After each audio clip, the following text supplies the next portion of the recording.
अवांजी समातुन ताईं radio voice of Sindh London. वेयूं पब पेई खीरूं खावड़ियन जूं आऊं तिन ॾूथिन जूं पुछां केर पही रुञन रात रही जिन्ही डूंगर डोरिया। भलारे भिट धणी जे भलारे बैत सां मुंहिंजी आवाज़ मुसाफ़िर radio voice of Sindh London ता थिए दुनिया जे कुंड कुड़छ ताईं जंहिंजा माग ॿुधिजे पियो उन्हनि ॿिन्ही महिरबाननि खे सिक भरियो सलाम शाल क़बूल पवे। 10 सितंबर 2021 जुमे जे ॾींहुं प्रोग्राम कुझु वर्क किताब मां साण करे अवां जी ख़िदमत में हाज़ुर अवां जो पंहिंजो मेज़बान हबीब लगारी। प्रोग्राम जी शुरुआत में अवां लाइ इहा ई दुआ त शाल जितो जो सुख सलामती सां हुजो, कॾहिं बि ॾुखियो ॾींहुं न ॾिसो। सभ खां पहिरियां प्रोग्राम में शामिल करियूं था ख़ासि ख़बरूं, उन खां पोइ मुख़्तलिफ़ तारीख़ी किताबनि जा वर्क वराईंदासीं। हैदराबाद समेत सिंध जे मुख़्तलिफ़ शहरनि में बरसात दौरान बिजली जा पोल किरी पिया। 45 पोल किरण सबबि बिजली जो निज़ाम दरहम बरहम थी वियो, जॾहिं त कराची में बरसात दौरान मुख़्तलिफ़ वाक़िअनि में 7 ॼणा ज़िंदगी जी जंग हाराए विया। जामशोरो, नूरियाबाद, मटियारी, भिटशा, हाला, टंडो आदम, सांगड़, बदीन, टंडो मोहम्मद खान ऐं ॿिनि शहरनि में पिणु बरसात पई। बरसात पवण बाद निकासी जो निज़ाम दुरुस्त न हुअण जे करे केतिरनि ई शहरनि में पाणी बीहजी वियो, जंहिंजे करे रहवासी मुश्किलातनि खे मुंहुं ॾींदा रहिया। टंडो अलहयार भरिसां घर व अणबुणत तां वैशी जवाबदार पंहिंजी ज़ाल खे कोडर जा वार करे बेदर्दी सां क़त्ल करे छॾियो। प्यारो लुंड थाणे जी हद ॻोठ मीर मोहम्मद रिंद में मजीद रिंद पंहिंजी 26 सालनि जी ज़ाल बशीरा रिंद मथां कोडर जा वार करे खेसि क़त्ल करे छॾियो, जॾहिं त जवाबदार फ़रार थी वियो। शहदादपुर मां 2 ॾींहं अॻु गुम थियल 5 सालनि जे नीगर जो गटर मां लाश मिलियो। 5 सालनि जे मासूम नीगर जो लाश हथ आयो, जंहिंजी सुञाणप मोहम्मद सोयान पुट मोहम्मद शाकिर कुरैशी तौरु थी। वारसनि चयो त नीगर गुज़िरियल ॾींहुं गुम थी वियो हो। होॾे इलाइक़े वासियुनि लाश एम्बुलेंस में खणी प्रेस क्लब आॾो एहतिजाजी धरणो हंयो। मुज़ाहिरीन यासिर नवाज़ मेमण, गुडू लेगारी ऐं ॿिनि चयो त असां बार बार म्यूनिसिपल कमेटी जी इंतिज़ामिया ऐं पब्लिक हेल्थ खाते जे अमलदारनि खे दाहियो त डिस्पोज़ल खे चौदीवारी ॾियारी वञे ऐं लाइट जो बंदोबस्तु कयो वञे, छाकाणि त वक़्त बे वक़्त अहिड़ा वाक़िआ पेश ईंदा रहनि था। निंदो हायर सेकेंडरी स्कूल में रिसेस दौरान समोसा विकिरो कंदड़ पोरित नौजवान हाशिम मलाह खे निंदो पुलिस गिरफ़्तार करे मोबाइल में विहारियो त सवें शागिर्दनि पुलिस मोबाइल जो घेरो करे नौजवान पोरित खे छॾाए वरितो, जंहिं बाद पुलिस एहलकार पुलिस मोबाइल गिराउंड में छॾे निकिरी विया। होॾां पोरित नौजवान हाशिम मलाह ॿुधायो त हायर सेकेंडरी में रिसेस महिल समोसा विकिरो करे बचनि जो पेट गुज़र कंदो आहियां। नंदो पुलिस ओचितो गिराउंड में दाख़िल थी तशदुद करे मोबाइल में विझण जी कोशिशि कई त स्कूल जे शागिर्दनि मज़ाहमत करे मूंखे खंभिजण खां बचायो आहे। सिंध में 7 महीननि अंदरि गुरबत, बुख, बदहाली, बेरोज़गारी सबबि 442 ख़ुदकुशियूं थियण जो इंकशाफ थियो आहे। ख़ुदकुशियुनि जे वाक़िअनि खे सरकारी तोड़े गैर सरकारी सतह ते रोकण में नाकामी, सियासी ऐं समाजी धुरियुनि पारां ख़ुदकुशियुनि जे वाक़िअनि खे रोकण लाइ समाज जे समूरनि तबक़नि खे आगाही मुहिम हलाइण जो ज़ोर भरियो आहे। इन सिलसिले में समाजी तनज़ीम सफ़ा सोशल वेलफेयर ऑर्गेनाइज़र पारां ख़ुदकुशियुनि जे वाक़िअनि खे रोकण जे आलमी ॾींहं जे हवाले सां काल्ह हैदराबाद प्रेस क्लब में सेमिनार मुनक़िद कयो वियो। सेमिनार जी सदारत वॾे वज़ीर जे सलाहकार वीरजी कोहली कई, जॾहिं त न्यूरो सर्जन डॉक्टर राजा रियाज़, नफ़्सियाती माहिर doctor Jamil Judejo, assistant commissioner doctor Ali Dahiri, ASP Alina Rajpar, doctor पिरह Khan महिमान ख़ासि तौरु शिरकत कई। उन मौक़े ते अॻवाननि ख़िताब कंदे चयो त दुनिया में हर साल 10 सितंबर ते ख़ुदकुशियुनि जा वाक़िआ रोकण जो आलमी ॾींहुं मल्हायो वेंदो आहे। उहो ॾियारो मल्हाइण जो मक़सदु ख़ुदकुशियुनि जे वाक़िअनि जी रोकथाम करण लाइ आगाही मुहिम हलाइणु आहे। हुननि चयो त दुनिया में ख़ुदकुशियुनि जा वाक़िआ घटिजण बदिरां वधी रहिया आहिनि। हिक तहक़ीक़ मूजिबि असांजे रीजन में ख़ुदकुशियुनि जा सभ खां वधीक वाक़िआ ज़हर खाइण सबबि पेश अचनि था। ख़ुदकुशियूं कंदड़नि में अक्सरियत 15 खां 19 सालनि जे ॼमार वारनि छोकिरनि ऐं छोकिरियुनि जी आहे। हुननि चयो त सिंध अंदरि जनवरी खां जुलाई 2021 ताईं 7 महीननि दौरान मजमूई तौर ते 442 ख़ुदकुशियुनि जा वाक़िआ रिपोर्ट थिया आहिनि। हिक तहक़ीक़ी रिपोर्ट मूजिबि सिंध में 7 महीननि अंदरि ज़हर खाइण सबबि 97, कारो पथर पीअण सबबि 54, घरेलू मसइलनि सबबि 71, गुरबत सबबि 36, ख़ानदानी तशदुद सबबि 23 ऐं ॿियनि मुख़्तलिफ़ तरीक़नि सां मजमूई तौर ते 442 औरतुनि, मर्दनि, नौजवान छोकिरनि ऐं छोकिरियुनि जे आपघात करण जा वाक़िआ रिपोर्ट थिया आहिनि। ख़ुदकुशियुनि जा सभ खां वॾा कारण गुरबत, बुख, बदहाली ऐं बेरोज़गारी आहिनि। 25 ॾींहं अॻु कराची मां खंबे गुम कयल ज़ाकिर सहतो जी जबरी तौर गुमशुदगी ख़िलाफ़ जस्कम जसाफ, नवाब शाह ऐं वकीलनि काल्ह सरफराज़ मेमण, अली रज़ा ख़ासखेली, एडवोकेट सचल, मुजीब माछी, एडवोकेट अला बख्श लहरो, खंबे गुम कयल ज़ाकिर जे भाउ एडवोकेट साबिर सहतो ऐं ॿियनि नवाब शाह प्रेस क्लब आॾो एहतिजाजी मुज़ाहिरो कयो। उन मौक़े ते हुननि मुतालबो कयो त शागिर्द ज़ाकिर सहतो हिकु पुरअमन शागिर्द आहे जेको कंहिं बि गैर क़ानूनी सरगर्मी में मुलविस नाहे। जेकॾहिं मथस को केस आहे त क़ानून मुताबिक़ उनखे अदालत में पेश कयो वञे। क़ौमी अवामी तहरीक जे सॾ ते धारी आबादकारी ऐं ज़मीन ते कब्ज़नि ख़िलाफ़ मुख़्तलिफ़ शहरनि में एहतिजाजी मुज़ाहिरनि जो सिलसिलो जारी आहे। बनू में अशरफ पलीजो, यूसुफ कुंभार, ज़ैन सुमरो ऐं ॿियनि बेनज़ीर भुट्टो चौक खां रैली कढी। खानपुर में वकील ज़फ़र चना, वाजिद शाह, निहाल बंबरो ऐं ॿियनि कारकुननि सां गॾिजी एहतिजाजी मुज़ाहिरो कयो वियो। कड़ियो गहवर में फराज़ शाह, आबिद चांडियो ऐं ज्ञानचंद महेश्वरी ऐं ॿियनि जी अॻवाणी में शहीद फाज़िल राहू चौक ताईं एहतिजाजी रैली कढी वई।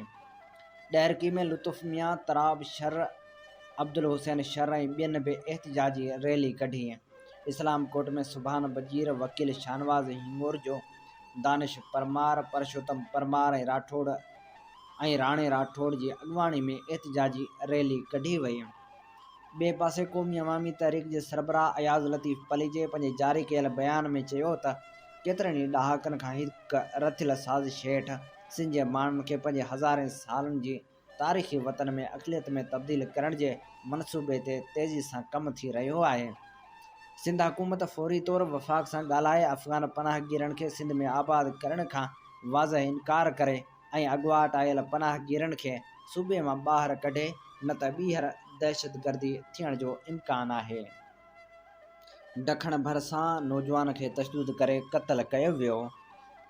नबी शाह वगण थाणे जी हद ॻोठ शादी जखराणी जे रहवासी नौजवान फयाज़ पुट न्याज़ जमाली जो लाश ॻोठ आमिल महर ॿाहिरां हथ आयो। पुलिस पहुची लाश तहवील में वठी गड़ी यासीन जी तालके इस्पताल मां पोस्टमार्टम कराइण बाद वारसनि हवाले करे छॾियो। नौजवान जे पीउ न्याज़ जमाली ॿुधायो त संगावती मामले तां माइटनि सां तकरार हलंदड़ हो। हुन इल्ज़ाम हयो त मुंहिंजे पुटु फयाज़ जमाली खे तशदुद करे घुटा ॾेई क़त्ल कयो वियो आहे। एवार्ड याफ़्ता सीनियर सहाफ़ी ऐं अफ़गान मामलनि जो माहिर रहीमुल्लाह यूसुफ़ज़ई डिघो अरसो बीमार रहण बाद लाॾाणो करे वियो।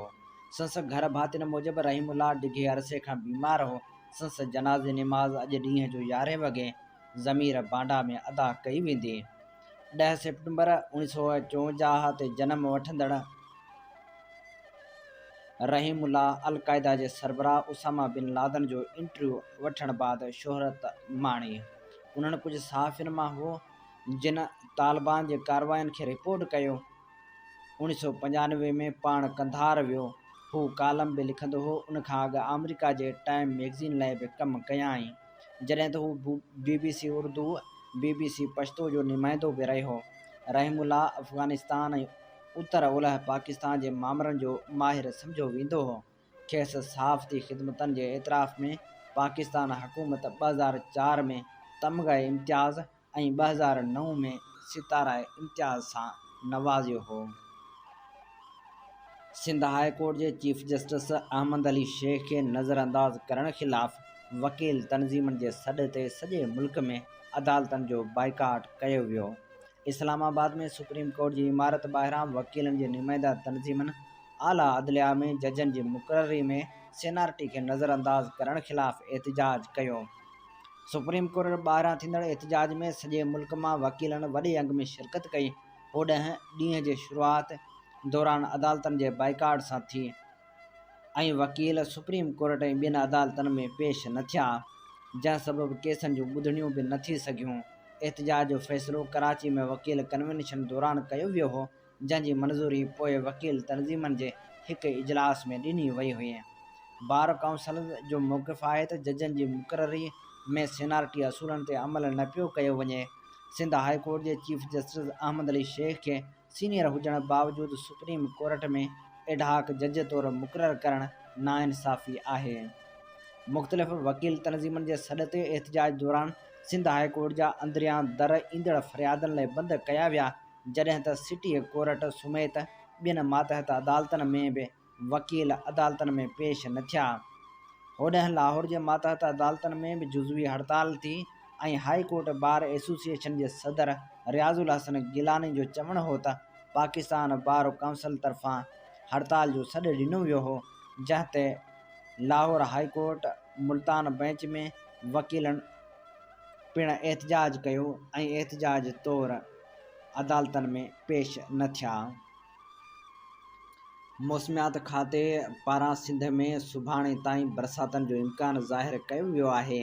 मौसमियात खाते चयो आहे त कराची में अॼु बि खेवण सां वधीक बरसात जो इम्कान आहे।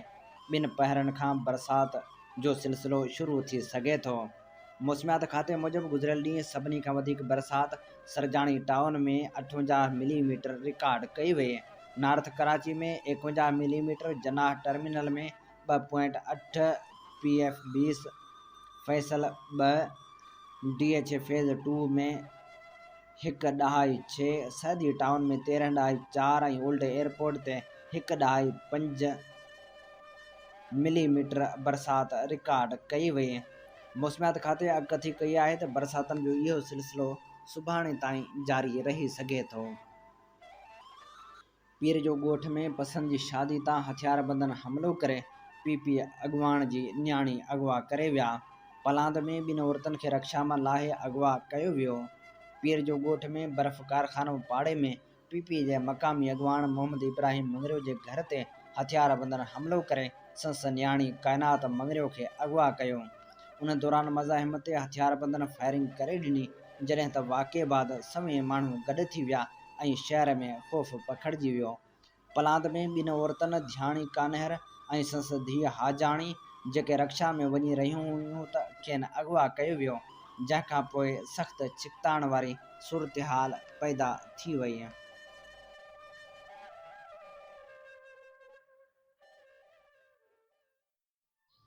सिंध जो नाले वारो अदीब ऐं लेखक गुल मोरो बि लाॾाणो करे वियो। नाम्यारे लेखक गुल मोरो खे कुझु ॾींहं अॻु हैदराबाद जी एसरा अस्पताल में जेरे जी तकलीफ़ सबबि आंदो वियो हो, जिते संस तबियत में सुधारो न अचण ते खेसि कराची जी डाव अस्पताल में दाख़िल कयो वियो, जिते संस जेरे जो ऑपरेशन थियो ऐं इलाज हलंदड़ हो त खेसि ओचितो दिलि जो दौरो पइजी वियो ऐं हूअ ज़िंदगी जी जंग हाराए वियो। गुल मोरो जे लाॾाणे ते इल्मी अदबी ऐं सहाफ़ती हलकनि में ॾुख जी लहर छायल आहे, जॾहिं त सिंधी अदबी संगत शाख नौशरो फिरोज़ पारां हिकु हफ़्तो ऐं प्रेस क्लब नौशरो फिरोज़ पारां 3 ॾींहं सोग जो ऐलान कयो वियो आहे। गुल मोरो ज़िंदगी जो वॾो अरसो क़ौम परस्त सियासत में सरगर्म रहियो ऐं सिंधी अदबी संगत में तमामु घणो मुतहरक किरदारु अदा कया आहिनि।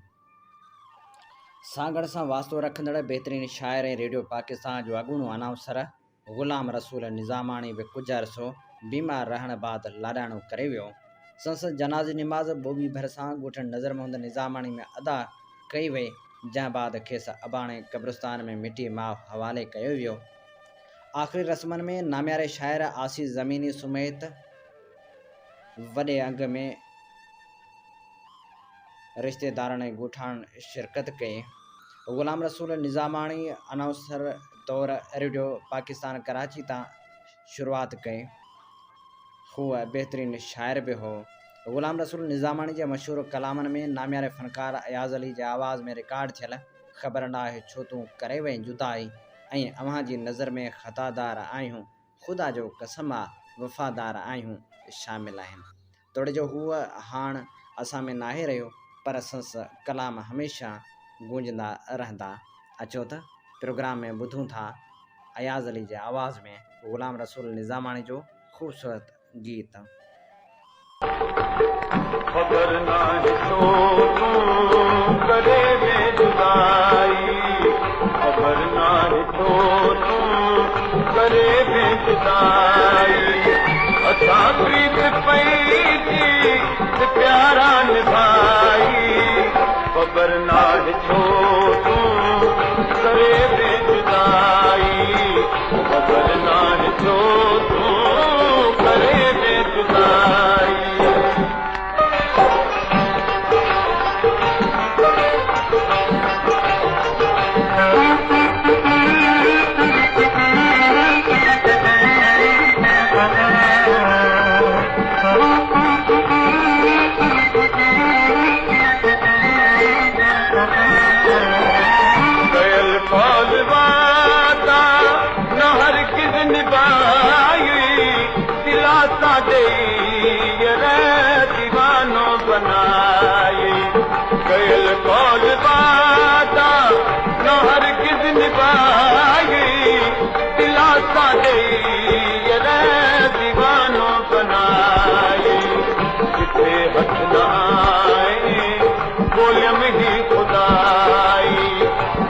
प्रीत पई थी प्यारा निभाई, खबर नाहे छो तूं करे वे जुदाई, खबर नाहे छो तूं करे वे जुदाई।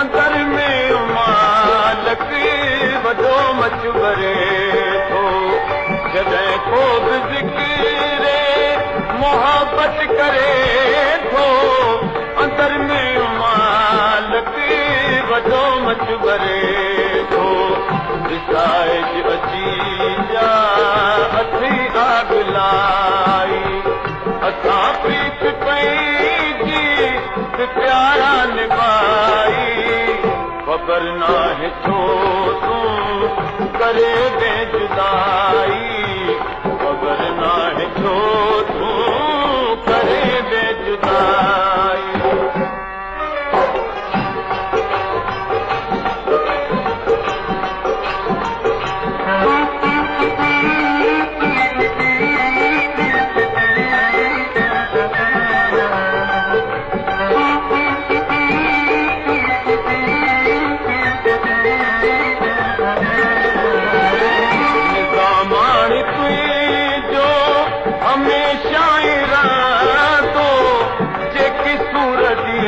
दिल पर सभी सिरत सां निज़ामाण तुई जो हमेशा ही रहंदो, जेकी सूरजी दे दिल पर सभी सिरत सां भले पियो सदा मिठा के वफ़ाई, असां प्रीत पई थी प्यारा निभाई, खबर नाहे छो तूं करे वे जुदाई, खबर नाहे छो तूं करे वे जुदाई। प्रोग्राम कुछ वर्ग किताबा में हाण वर्क वरायूं था नामियारे कोमप्रस्त अगवान ऐं लेखक नवाज़ खान सौर जे मज़मून सिंध बैराज छा डेल्टा जो मसइलो कंहिं नए बैराज सां हल थी सघंदो? जी हा, हिन मज़मून जो ॿियो ऐं आख़िरी हिसो अवां जी ख़िदमत में पेश करियूं था। सिंधु नदी ते नवनि डैमनि जे सिलसिले में पाणी जो मिक़दारु हमेशह ज़ेर बहस रहियो आहे। पाणी जा माहिर हिन ॻाल्हि ते मुतफ़िक़ आहिनि त असांजे दरियाही सिस्टम में एतिरो पाणी कोन्हे जेतिरी वापडा वारा दावा कंदा रहिया आहिनि। तंहिं करे डैम नड़ण वारियूं रिथाऊं ठाहिण बंदि कयूं वञनि। उन जी बजाए कोटड़ी डाउन स्ट्रीम में पाणी छॾियो वञे त जीअं सामुंडी पटी खे बचाए सघिजे। जंहिं पाणी लाइ वापडा वफ़ाक़ या डैम लाभियूं चवनि थियूं त कोटड़ी लहवारी वहकिरे में पाणी समुंड में वञी ज़ाया थी रहियो आहे, उहो पाणी जान बचाए फितरत जी ज़रूरत आहे। उन हूंदे बि वफ़ाक़ या इरसा या वफ़ाक़ी इख़्तियारियूं कोटड़ी लहवारी वहकिरे में पाणी न छॾण ते बज़िद रहियूं आहिनि। हाणोकी रिथा बि पाणी खे समुंड में वञण खां रोकण जे सिलसिले जी हिकु कड़ी आहे। हिन बैराज में 2 मिलियन एकड़ फुट पाणी जमा कयो वेंदो। हिकिड़ो ज़मानो हो जो कोटड़ी खां हेठि 180 मिलियन एकड़ फुट खां वधीक पाणी वही समुंड में छोड़ कंदो हो। हीउ उहो ज़मानो हो जॾहिं सिंधु जो वहकिरो पंहिंजे ओज ते हो।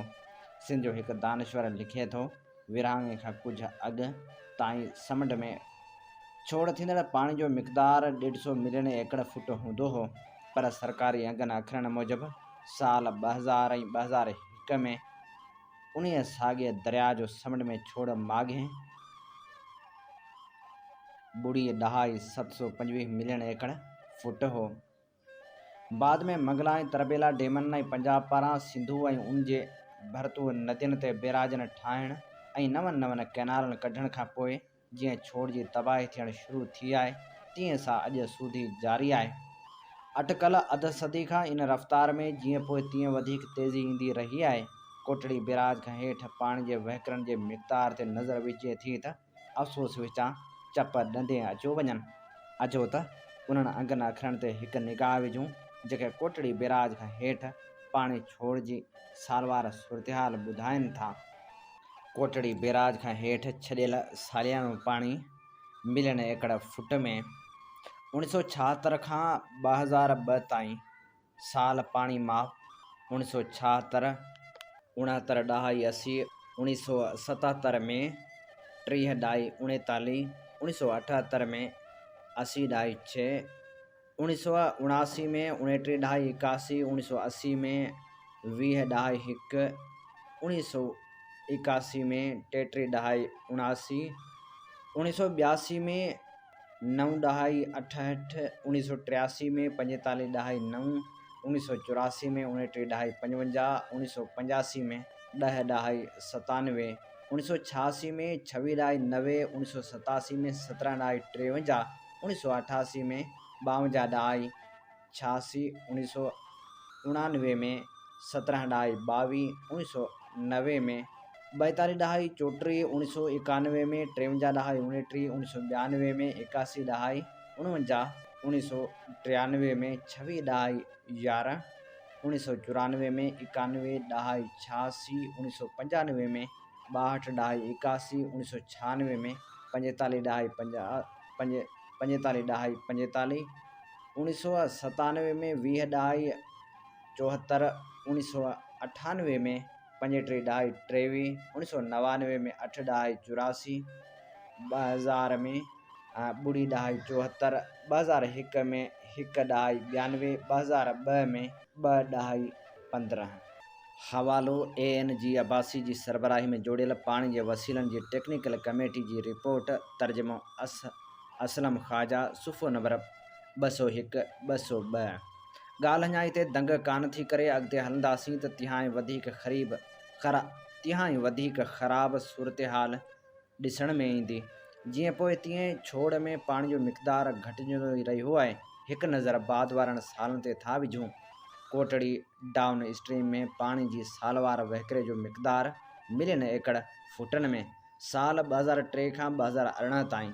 2003 में 20 ॾहाई 17, 2004 में 0 ॾहाई 26, 2005 में 24 ॾहाई 46, 2006 में 21 ॾहाई 35, 2007 में 15 ॾहाई 67, 2008 में 5 ॾहाई 8, 2009 में 4 ॾहाई 68, 2010 में 54 ॾहाई 33, 2011 में 14 ॾहाई 59, 2012 में 5 ॾहाई 29, 2013 में 18 ॾहाई 22, 2014 में 6 ॾहाई 97, 2015 में 36 ॾहाई 33, 2016 में 5 ॾहाई 2017 में 9.41, 2018 में 1.82। नोट ही अंग अखर नाले वारे लेखक इंजीनियर ओभायो खान खुश्क जे ज़ेर अशात किताब तां खया विया आहिनि। मथे ॿिन्ही जदवलनि में जेके अंग अखर ॼाणाया विया आहिनि उन्हनि ते हिकु अहम तनक़ीद हीअ आहे त उहे अंग अखर सरकार पारां जारी कया वेंदा रहिया आहिनि, जिन जे मुकमल दुरुस्त हुजण ते पिणु अखियूं पूरे एतबार नथो करे सघिजे।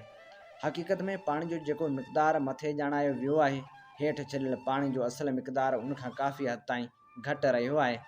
छोड़ में दरियाई पाणी जो वहिकिरो मुसलसिल मौजूदु रहणु हयातियाती निज़ाम, माहौलियात, फितरी सरिश्ते ऐं डेल्टाई बीहक जे बरक़रारी लाइ तमामु लाज़मी ऐं अंटर हूंदो आहे।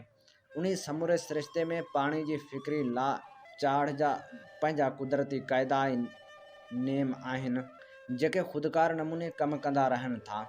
जेकॾहिं पाणी रोके उन समूरे कुदरती निज़ाम सां हथ चुरांद कबी त उन जा नतीजा यकीनन हाञेकार ऐं तबाह कंदड़ ई निकिरंदा।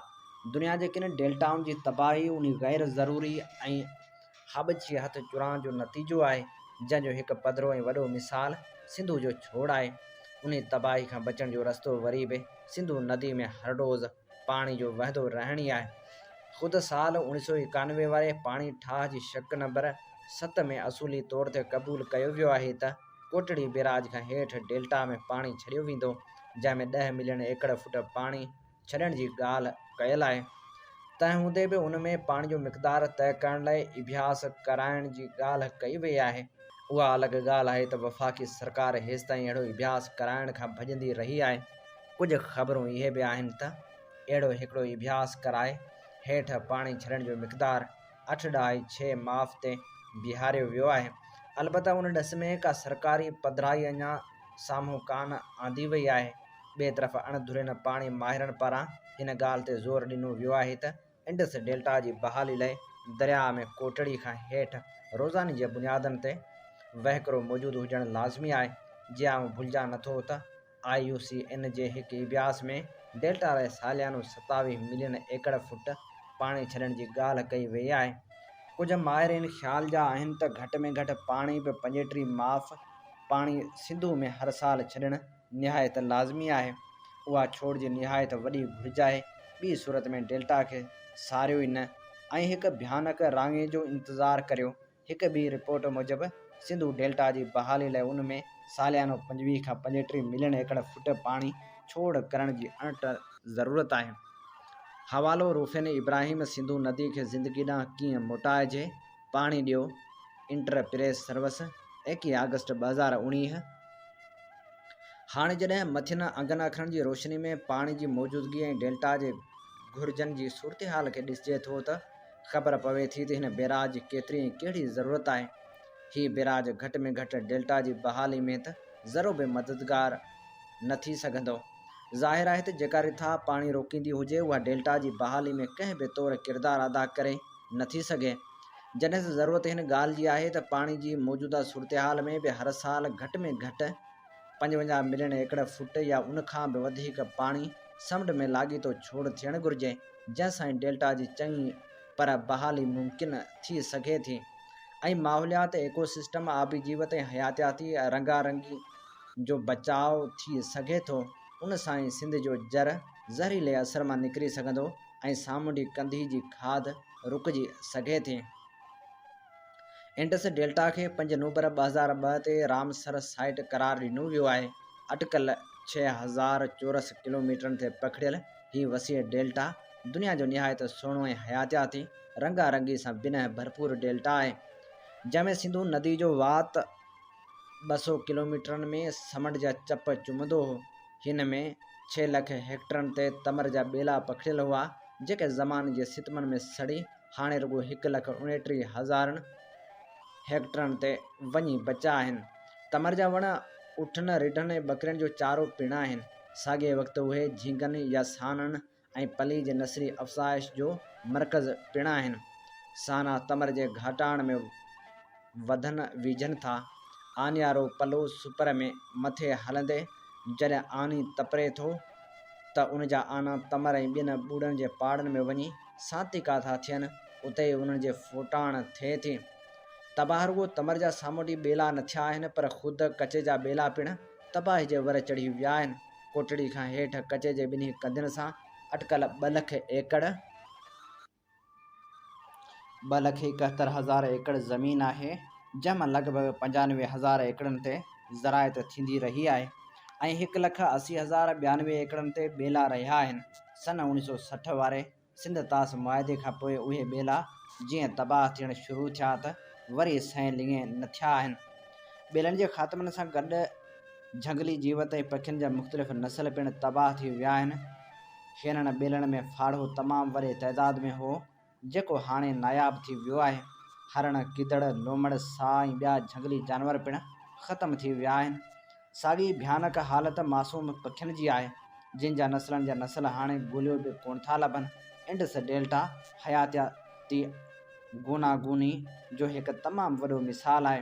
हिते लॻभॻि 60,000 खां वधीक परॾेही पखिड़ा अचनि था, जिन जे तहफ़ुज़ लाइ हिते वाइल्ड लाइफ जूं सेंक्चुरियूं जुड़ियल आहिनि।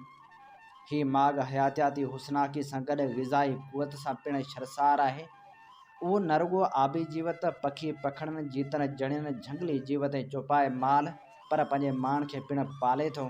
जॾहिं पाणी कोटड़ी बैराज तां हली समुंड खां 45 किलोमीटर मथे सिंध बैराज डिघी टंडे में रुकिजी बीहंदो, तॾहिं उहो दरिया जे वात ऐं समुंड जे मुंहं में मौजूदु समूरी जीवत खे पंहिंजी हयाती मांडाण खां कटे छॾींदो। बैराज खां हेठि तोड़े मथे दरिया जो पेट ख़राब थी वेंदो।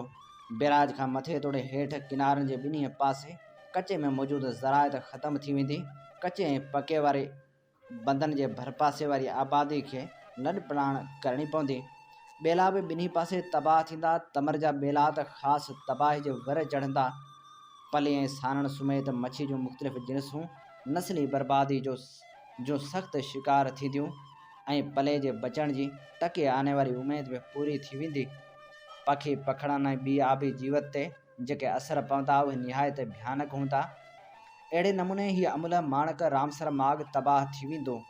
जंहिं रिथा खे डेल्टा जी बचाव जी रिथा करे पेश कयो पियो वञे, उहा इन समूरे इलाइक़े खे निहोड़े नींदी। समुंड खणी दरिया जे पेट में वधीक अॻिते न बि वधे, पर उहो ॿाहिरियुनि पासनि खां एतिरो मथे ते ईंदो जो दांधारी जे हेठाण वारनि वसनीनि खे पाईंदो। हिन बैराज सां अची कुल्हो हणी बीहे, जंहिं सूरत में समुंड 45 किलोमीटर अॻिते वधी अची छोलियूं हणंदो, तॾहिं सामूंडी ॿेटण सूधो खारे छाण, केटी बंदर, ॿाॿीहे, सॼण वारे शाह बंदर, छछ, घोड़ाबारी तालके जे यूनियन काउंसिल, गिरनार जाती तालके ऐं ॿियनि साहिली माॻनि जो छा थींदो जेके समुंड जे सिधे मुंहं में हूंदा। हीअ रिथा समुंड खे रोकण लाइक़ु न हूंदी, पर उन जे अॻिते अचण में मददगार साबित थींदी। हीअ रिथा पिणु अहिड़ी नाकाम हूंदी जहिड़ी LBOD अॻु में साबित थी आहे। समुंड जी सतह सां हिकु जहिड़ाई रखंदड़ हीअ रिथा रही खई कसर पूरी करे डेल्टा खे मुकमल भयानक तबाही जे वर चाढ़े लाड़ पट खे ॿोड़े अहिड़ा राङा कंदी जिन खे मुंहुं ॾियणु बिल्कुलु मुमकिन न रहंदो। तंहिं करे डेमनि ऐं बैराजनि जूं हिन क़िस्म जूं तबाह कंदड़ रिथाऊं जोड़ण बदिरां सिंधु नदी में ॿाहिरो ई मुस्तक़िल पाणी छॾे इंडस डेल्टा खे दाइमी बुनियादनि ते बचायो वञे। हीअ अमी ॿुधी रहिया हुआ नाम्यारे लेखक, कालम नवीस ऐं क़ौमप्रस्त अॻवान नवाज़ ख़ान ज़ौहर जे लिखियल मज़मून जो ॿियो ऐं आख़िरी हिसो। अमी ॿुधी रहिया आहियो radio voice of Sindh London ऐं आउं जो मेज़बान आहियां हबीब लगारी। अवां जी ख़िदमत में प्रोग्राम पेश कयो पियो वञे कुझु वर्क किताब मां। हक़नि जी हासिलात वारो सफ़र केॾो ॾुखियो हूंदो आहे। उन में गिरफ़्तारियूं त लाज़मी थींदियूं आहिनि। जॾहिं बि कंहिं मामले ते हक़ जो साथ ॾेई को बि बीठो आहे त हुन गिरफ़्तारियुनि केसनि खे मुंहुं ॾिनो आहे। यादनि जा वर्क वराईंदे असीं नाम्यारे सहाफ़ी, सिंधी मज़ाहिमती जदोजहद जे हिकु अॾोल सिपाही ऐं जदीद सिंधी साहब जे बानीकार इमदाद ओढो जे किताब जल मशल जल जा वर्क वरायूं था ऐं शामिल करियूं था हिकु वाक़ियो। पोहरियत जे मौत ते एहतिजाज सबबि गिरफ़्तारी जे उनवान सां साईं इमदाद ओढो लिखे थो, जैकमाबाद में पुलिस हिकु पोहरियत खे चोरी जे इल्ज़ाम हेठि गिरफ़्तार करे मथसि हेतिरो त तशदुद कयो जो हूअ सिटीअ थाणे ते मरी वियो। ख़बर इहा हुई जंहिंखे गिरफ़्तार कयो वियो हो उहो ज़ात जो धरपाली हुयो। हुनखे छॾण लाइ पैसा घुरिया विया हुआ। पैसनि न ॾियण करे राति जो पुलिस वारनि शराब पी हुन मिसकीन खे एतिरो त मारियो जो हीअ मरी वियो।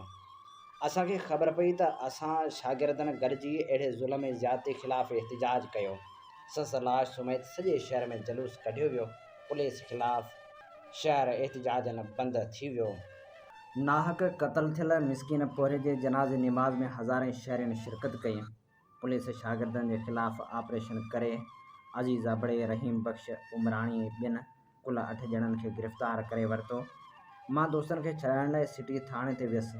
उते मौजूदु DSP शागिर्दनि ते ॾाढो नाराज़ हुयो। मूं खेसि चयो त हिकु त बेगुनाह खे नाहक मारियो वियो आहे, ॿियो वरी शागिर्दनि खे गिरफ़्तार कयो वियो आहे। हीअ पुलिस स्टेट आहे, तव्हांखे को चवण वारो कोन आहे। मूंखे सम्झायो। हुन वाइदो कयो त शाम जो शागिर्दनि खे ज़रूरु छॾे ॾींदासीं। मां उतां फ़ारिग़ थी सिनेमा रोड ते पहुतुसि त साम्हूं पुलिस जी गाॾी अचे पई। मुंहिंजे भरिसां बीठी DIP पुलिस जे हुज़ूर बख़्श इंस्पेक्टर खे चयो त हीउ इमदाद अली ओढो आहे जंहिंखे पाण ॻोल्हे रहिया हुआसीं। उर्दू ॻाल्हाईंदड़ इंस्पेक्टर हुयो। हूअ मूंखे अॻियां पाण सां विहारे सिटी पुलिस स्टेशन ते पहुतो ऐं DSP जे ऑफिस में वठी वियो। पुठियां मूंखे धक बि हयाईं ऐं धिको बि ॾिनाई। मूं बर्दाश्त कयो। DSP हुनखे कुझु वधीक करण खां मना कयो ऐं मूंखे लॉकअप में बंदि कराए छॾियो, जिते 8 ॼणा अॻे ई कैद हुआ। कुझु देरि अॻु DSP सां मुलाक़ात बाद लॉकअप में 8 ॼणनि सां मिलियो हुअसि ऐं खेनि ॿुधायो हुअमि त पुलिस शाम जो तव्हांखे छॾींदी, पर कलाक खां पोइ मां बि उन्हनि सां लॉकअप में गॾु हुअसि। दोस्तनि खे ॾाढो अजब लॻो। मूंखे उजाॻो हुयो। मां त संगत खे चयो त जेल में पवण खां पोइ कहिड़ो ग़म ऐं कमु। मूंखे त ॾाढी निंड थी अचे। मां मथे खां 2 सिरूं ॾेई उन्हनि मथां रुमाल रखी सुम्ही पियुसि। राति जो मानी लाइ उथारियाऊं। मानी घरां आई हुई। हंध ऐं कपिड़ा बि खणी आया हुआ। ॿिए ॾींहुं सुबुह जो असांखे मुख़्तियार कर वटि चालान करे उते ई जेल में बंदि करे छॾियाऊं। असांजे समाज में आम माण्हू सां केतिरियूं ज़्यादतियूं थियनि थियूं। हिकु त ग़रीब हर बुनियादी सहूलियत खां महरूम, ॿियो रियासती इदारनि पारां जबर आम माण्हू जी ज़िंदगी अजीरन करे छॾी आहे। हालांकि PP जी सरकार हुई, को बि पुछण वारो कोन हो, न वरी असांजी सार संभार लहण लाइ आयो। अहिड़ी तरह दोस्तनि ज़मान जो बंदोबस्तु कयो ऐं कुझु ॾींहं खां पोइ असां जेल खां ॿाहिरि अची वियासीं। ही चूंड वर्क असां सिंध मज़ाहिमती जदोजहद जे हिकु अॾोल सिपाही ऐं जदीद सिंधी साफ़ जे बानीकार साईं इमदाद अली ओढो जे किताब जल मशल जल मां अवां जी ख़िदमत में पेश करे रहिया हुआसीं। अमी ॿुधी रहिया आहियो radio voice of Sindh London ऐं आउं जो मेज़बान आहियां हबीब लगारी। प्रोग्राम कुझु वर्क किताब मां में हाण वर्क वरायूं था।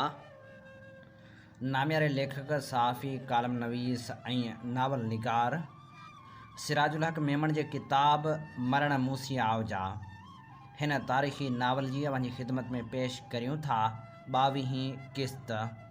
हुनखे सिंधियुनि जे उन्हीअ विरूंह जो को तजर्बो कोन हो। हीउ कहिड़ो नींहुं हो जेको नूरी खे वरियाम सां ईअं वकोड़ियो बीठो हो जो ॼण हूअ पाण कुझु बि न आहे। हुनजो सॼो वजूदु वरियाम जे नाले सां ई का माना रखे थो। न सम्झण जे बावजूदु हुनखे संदन उन्हीअ नींहं सां रीस थियण लॻी। उन रीस में को बि हसद कोन हो।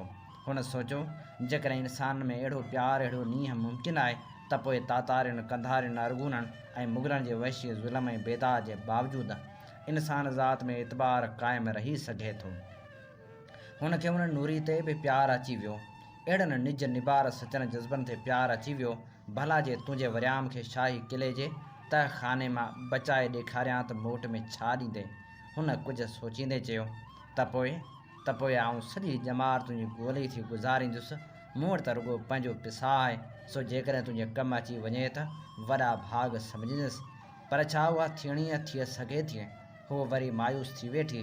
संस हरणी जहिड़ियुनि मासूम अखियुनि में ॻुड़नि जा वाचूड़ा लही आया।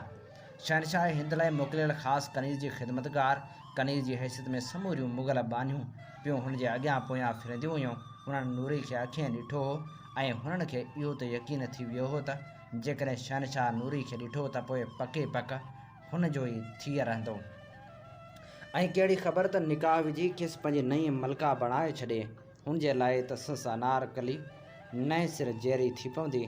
सो कनीज़नि सां हुन उहे वचन करण में को अहम न सम्झो त जेकॾहिं नूरी सां राव राज़ी थियो त हूअ साणनि अहिड़ो पेर भरींदी जेको हुननि जे तस्वर में बि न थे अची सघियो। पोइ पंहिंजे सिर जो साॻियो लाइ हुन नूरजहां बेगम जे ख़ासि बानीअ खे हेठां मथां ॿुधाए उन लाइ तयारु कयो त शाही तहखाने में हिकिड़े नौजवान जी जान बख़्शी कराए ॾे। उहा बानी हुन खां बि वधीक हिमत वारी निकिती ऐं हूअ हुनखे साण करे शाही महल जे तहखाने मां घुतियूं ॾियारींदी शाही किले जे अकूबत खाने जे तहखाने में वठी आई, जिते को बि पहिरेदार गॾियनि। सो मलकाए आलम जी मुंडी ऐं मोहर ॾिसी हथ अदब जा ॿधी उनखे रोकण लाइ माफ़ियूं घुरंदे खेनि अॻिभरो कंदो रहियो। हुन जॾहिं मुग़ल अकूबत खाना ॾिठा तॾहिं खेसि वरी उहे सभु बेदाद यादि अची विया जेके तातारियुनि ऐं तुर्कनि हुन जे कुटुंब सां कया हुआ ऐं हूअ ऐं संस केतिरियूं हम वतन निगरियूं बाज़ारनि में नीलाम थियूं हुयूं। हुन अरगुननि तुर्खाननि ऐं मुग़लनि जे सितमगरनि जा कई दास्तान ॿुधा हुआ, पर हुन अकूबत खाने में इंसान जी हालत ॾिसी हुनजा लिंग कांडारजी विया। हुन ज़ंजीरनि में जकड़ियल इंसान खे ॾिठो जिन जे ज़ख़्मनि में नासूर पैदा थी कीअं पइजी विया हुआ।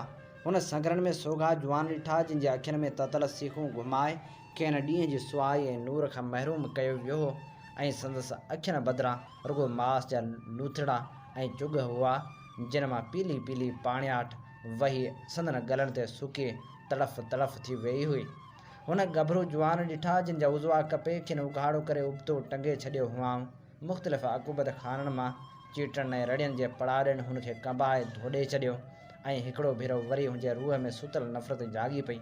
ही मुग़ल इंसान ज़ात जा कातिल आख़िर केसि ताईं आज़ादु क़ौमनि जे इंसाननि खे ईअं चिभाटींदा रहंदा। हूअ पुछाईंदियूं वरियाम जे तहखाने में पहुतियूं ऐं जॾहिं शाही बानी सिंधी नौजवान जो ॾिस पुछियो त पहिरेदार कंध हेठि करे बीही रहियो। किथे आयो उहो नौजवान, कुझु छो नथो, छा हुनखे मारे छॾियो? हुन रड़कंदे चयो, न ख़ानम न, हुनजा के साथी हुनखे हितां कढी विया आहिनि, पर वेंदा केॾांहुं? असांजा माण्हू संदन पुठियां आहिनि। मलकाए आलम खे ख़ातिरी ॾियारिजो त उनखे तुरत गिरफ़्तार करे संदन ख़िदमत में पेश कंदुसि। हुनजे दिलि चाहियो त हूअ वॾा वॾा टहक ॾेई पंहिंजी ख़ुशी जो इज़हार करे।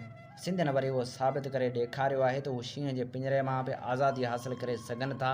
नूरी खां हुन जेको ॿुधो तंहिंखे हुननि साबित करे ॾेखारियो ऐं हुनजे दिलि मां उहा दुआ निकिती, अलाह साईं तूं मज़लूम सिंधियुनि जो साणी थी जा।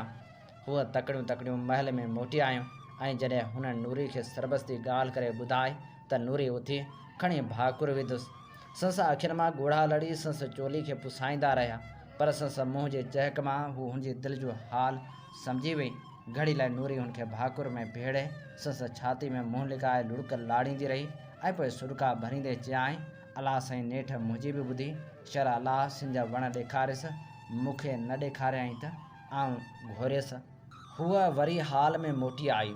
शहनशाह हिंद ॼाण त आयो हुन नूरी खे अञा हुनजी आज्ञा लाइ बि तयारु कोन कयो हो ऐं न ई हुन नूरजहां जे हुकम मूजिबि शहनशाह जे अंगूरी में मुंडी में पियल दवा मिलाई हुई।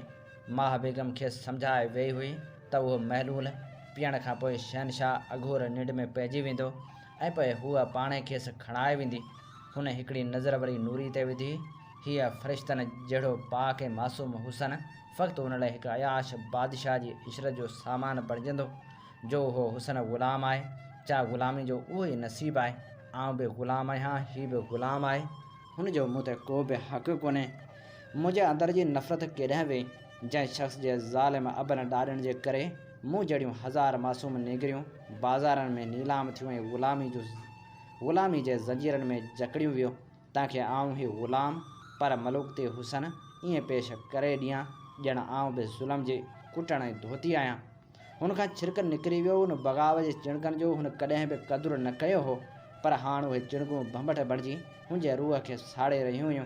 हू उथी नूरी खे हथ खां वठी खेसि सिंगारणु वेही रही।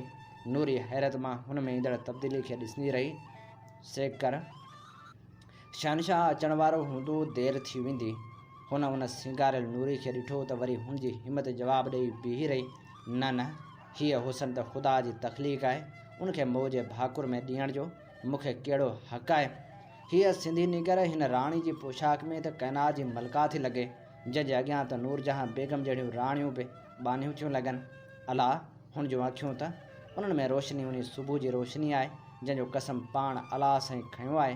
हुन जो मुख त जन जे हुरनि जा मुख ॼण त हुन मुख अॻियां का बि हैसियत नथा रखनि। ऐं ही पेशानी, ही गल, ही गिची, ही जिस्म, ही सरापा हुनजे पंहिंजे जिस्म में हुन ॾांहुं निहारींदे केतिरियूं बरक़ी लहरूं डोड़ी वियूं। सलाम आहे सिंध जी मिटी ते, सलाम आहे सिंधु जे पाणी खे जंहिं अहिड़े हुसन खे ख़लकियो आहे। ऐं पोइ हुनखे सिंध जी धरती, सिंधु जो पाणी यादि आयो जंहिंमें हुन ग़ुलाम हूंदे बि आज़ादी जी सुगंध महसूसु कई हुई। जिते जा अड़बंग जवान ॾिसी हुनखे पंहिंजे आज़ाद वतन जा आज़ाद उड़बंग जवान यादि थिया आया। जिते इंसान में माण्हू अञा ताईं ग़ुलामी जे अज़ाबनि जे बावजूदि सदा हयात हो। ॿुध नूरी मुंहिंजी भेण, अॼु हिकु ग़ुलाम भेण बि ग़ुलाम भेण खे ग़ुलामी मां छुटकारो ॾियारण लाइ ख़्वाब मां जागी पई आहे। जेकॾहिं तूं बि मूं वांगुरु ग़ुलाम थी गुज़ारणु चाहीं त आउं अञा बि तुंहिंजी मदद करण लाइ तयारु आहियां। पर मूं तुंहिंजे अखियुनि में ॾिठो आहे त उन ग़ुलामी खां तूं मौत क़बूलु कंदे ऐं मुरकंदे मरी वेंदे। भले त शहनशाह आलम ते उहो साबित थिए त सिंध जी नूरी लाइ ग़ुलामी बदिरां मौत वधीक शानाइतो आहे। अचे मुंहिंजी भेण, हीउ ज़हर जो प्यालो मुंहुं हिन पासे थी फेरियां त जीअं मुंहिंजे जज़्बे में तुंहिंजो मासूम मुंहुं ॾिसी को कोनो रहम न जागी पवे। हू अलाह जे फ़ारसी में छा छा चवंदी हुई, संसा अखियुनि मां लुड़क निसारा करे पए विया। ज़हर जो प्यालो हुनजे हथनि में पिए लरज़ियो, हुनजो सॼो बदन पिए कंबियो। नूरी हुंडा निहारण खां सवाइ प्यालो हुन खां वरितो ऐं गुट गुट करे पी वई। संसा अखियुनि में मुर्क मोटी आहे। आउं तुंहिंजा थोरा त क़यामत में बि लाहे की न सघंदसि, पर मूंखे पक आहे त असीं ॿई जहान में बि गॾिजी हिन मांडाण जे ख़िलाफ़ु मुरकंदियूंसीं। नूरी वधी अची पलंग ते वेही रही। ज़हर संस निड़ी खां हेठि लहंदे ई हुनजी नस नस में फैलिजंदो वियो। संस अखियुनि में नवां पाछोला लही आया। हुन ईअं भायो ॼण त हीअ संस मोसन भेण हुनखे परे हटंदी थिए वई। हुन पंहिंजे हथनि खे अॻिते वधाईंदे चयो, मुंहिंजी मिठी भेण, अॼु मुंहिंजो हथु झले वेह त आउं तुंहिंजे अहसाननि जी हंज में पंहिंजा पसाह पूरा करियां। मूंखे तो मां पंहिंजे अमर जी सुगंध थी अचे। ॿुध, वरिया मूं लाइ ज़रूरु ईंदो। खेसि चइजे त सिंध खे संस ज़रूरत आहे, मोटी वञे ऐं सिंध तां सदिको थिए। ईअं न थिए त आउं ॿिए जहान में लाहीं थियां। नूरी जे अखियुनि में वरियाम लही आयो ऐं हुन पंहिंजूं अखियूं उन तस्वर खे महफ़ूज़ करण लाइ बंदि करे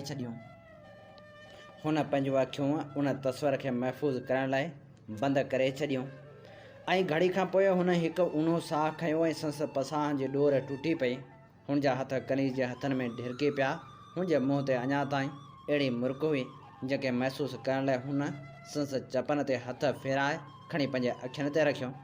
ओचितो तकड़नि क़दमनि जो आवाज़ु ॿुधी हू उथी अदब सां कंध निमाए बीही रही। ॿ हबशी ख़्वाजा सिरा अंदरि अची उघाड़े तरारनि सां दरवाज़े ते बीही रहिया। शहनशाह जहांगीर समूरे मुग़ल शान सां जॾहिं अंदरि आयो त कनीज़ जी दिलि में डप अची वासो कयो ऐं हू ॾकंदड़ जिस्म सां हुनजे क़दमनि में विछाइजी वई। जहांगीर हुन ॾांहुं को बि ध्यानु न ॾिनो ऐं वधी अची पलंग वटि बीही रहियो। सुभान अल्लाह, सॼी साराह हुन रब लाइ जंहिं अहिड़ो हुसन ख़लकियो आहे। पर छा आउं एॾे वॾे इनाम जे लाइक़ु आहियां? जहांगीर भुड़कंदे चयो। हुन हथ जे इशारे सां ख़्वाजा सिरान खे ॿाहिरि वञण जो हुकुम ॾिनो। जीअं ई हू ॿाहिरि विया, हुन हथ वधाए नूरी जो हथु पंहिंजे हथनि में खंयो ऐं पोइ मोह जी थधाण महसूसु करे हुन खां हिकु डिघो छिरक निकिरी वियो ऐं हुन हथु छॾे ॾिनो। हुनजे वात मां अहिड़ो चचरियल आवाज़ु निकितो जेको कंहिं होॾी ॿार जे हथ मां रांदीको खसचण ते निकिरंदो आहे। कनीज़, हीउ कहिड़ो मज़ाक़ आहे असां सां? कसम आहे असांखे पंहिंजे बुज़ुर्गनि जी शान जो। असीं पंहिंजे हथनि सां हिन लाइ जवाबदार शख़्सनि खे राह अदम मोकिलींदासूं। क़िबला आलम, हीउ नाचीज़ बानी उन लाइ जवाबदार आहे, हुन गिघी आवाज़ में चयो। जहांगीर गज़ब ऐं कावड़ में पलंग वटां मोट खाधी ऐं ॿई हथ कनीज़ जी गिची में विझी रड़कंदे चयो, आख़िर तोखे उहा हिमत कीअं थी? तोखे असां खां डप बि न थियो? हुज़ूर हिन ते चयो त हुनजे वतन खे मुग़लनि ग़ुलाम बणायो आहे, पर हुनजे रूह खे शहनशाह जहांगीर बि ग़ुलाम बणाए नथो सघे। हुन मूंखे उन रिश्ते जो वास्तो विधो जेको फ़क़्ति ग़ुलाम क़ौमनि जे इंसाननि में हिक ॿिए जी मान मर्यादा ऐं अना जो रिश्तो हूंदो आहे ऐं हुन वास्ते जी तक़ाज़ा फ़क़्ति हिकिड़ी हुई त आउं हुनखे मौज जी निंड बख़्शे छॾियां। बाक़ी रहियो अव्हां जो गज़ब, सो मूं जहिड़नि खां वधीक ॿियो केरु थो ॼाणे। जहांगीर जे कननि में हुन जो हिकिड़ो हिकिड़ो लफ़्ज़ नित नवां पड़ाॾा पैदा कंदो वियो। हुन जा हथ हुन जी ॻिचीअ तां ढरा थी विया ऐं पोइ हूअ वरी वधी अची पलंग जी कुंड ते वेही रहियो ऐं नूरी जे मुंहं में घोरींदो रहियो।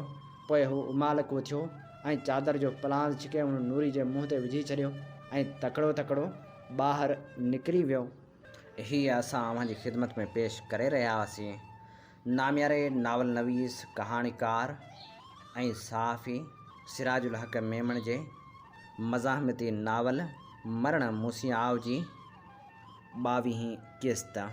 इन ते प्रोग्राम कुझु वर्क किताबां जो वक़्तु पंहिंजी पुॼाणी ते पहुचे थो।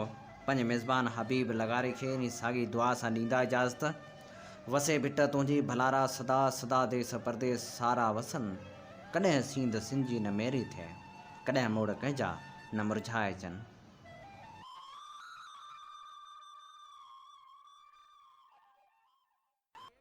सिंध मुंहिंजी अमा सूंह तुंहिंजी मथां छा लिखी छा लिखां छा लिखी छा लिखां। सिंध मुंहिंजी अमा दुनिया जा सिंधियो हिक मुठ थी सिंध बचायो। सिंध मुंहिंजी अमा सूंह तुंहिंजी मथां छा लिखी छा लिखां। सिंध जो क़ौमी आवाज़ radio voice of Sindh London.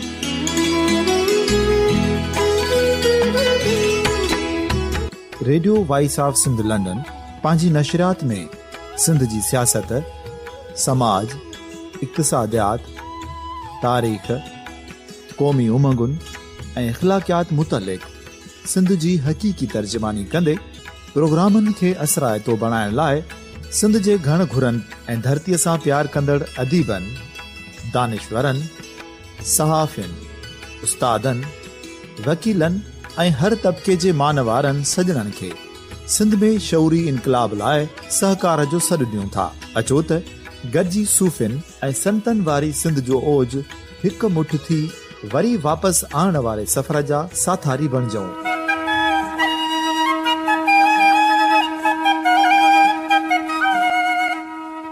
हिक नए सुबुह जी शुरूआत जो पड़ाॾो घर घर ॻोठ ॻोठ ऐं शहर शहर ताईं पहुचायो। शाल सिंध आबाद ऐं ख़ुशहाल थिए, सिंधी माण्हू सुखियो ऐं सताबो थिए।